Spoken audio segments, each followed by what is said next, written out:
Classrooms are a form of social institution where communication is essential between teacher and students.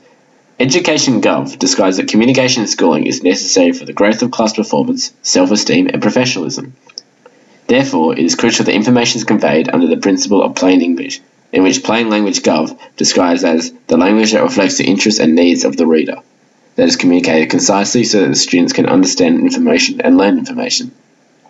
In this presentation, I will analyse and discuss the methods of discourse used, specifically focusing on the approaches the teacher takes in conveying information to the students when comparing a group setting to an individual one-on-one setting, through using two comparative texts from the website Improve Your English. In the first dialogue, we explore a brief one-on-one interaction between the teacher and student. In this scenario, we recognise that the frame of the conversation is set during out-of-class hours due to the absence of other participants. It is immediately recognised that the power of the communication is possessed by the teacher due to his authoritative position and depth of knowledge upon the discussed topic. JD describes it as a combination of legitimate and expert power. Meanwhile, the student appears to be somewhat hesitant due to his short, non-in-depth questions and responses, in which Merriam-Webster describes as a pause or faltering in speech. The context of this conversation is very basic, back and forth, singular question for singular answer type discussion, which practically sums up the term taking for the whole text.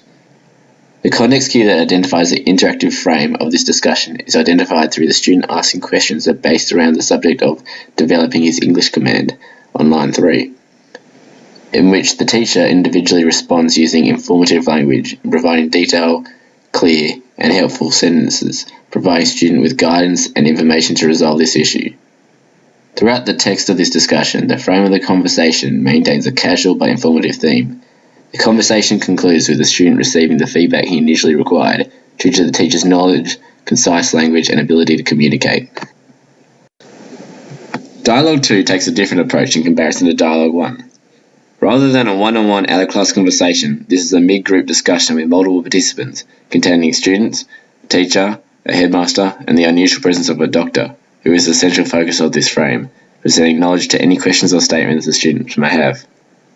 The dialogue of this text opens with the class teacher timidly organising the class in preparation for the arriving of the class's interview. This is noticed through the contextual cue on lines 1, 3, and 4 of the teacher tentatively providing instructions.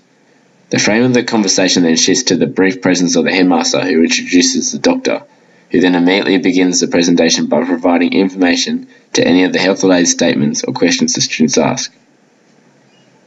As this frame shift occurs, the social power confined by the teacher shifts to the doctor due to his extensive knowledge and centre of attention during the rest of this frame.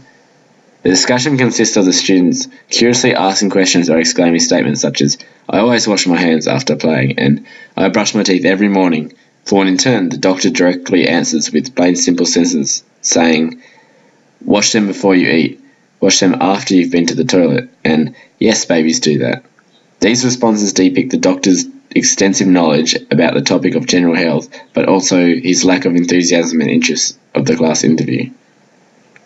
The presence of multiple participants creates a difference in the individual communication turn-taking of the participants. Students appear to speak before the doctor can respond to the individual messages, therefore causing some students to tense their speech to become unrecognised. In this presentation, I've explored that the various forms of discussion and conclude that the difference in communication of information between a group or singular setting differs, as information is less direct and clear in a group setting in comparison to the singular setting where information is directly expressed to the targeted individual compared to a targeted audience. Students also appear more confident in a group setting as they are not individually focused upon.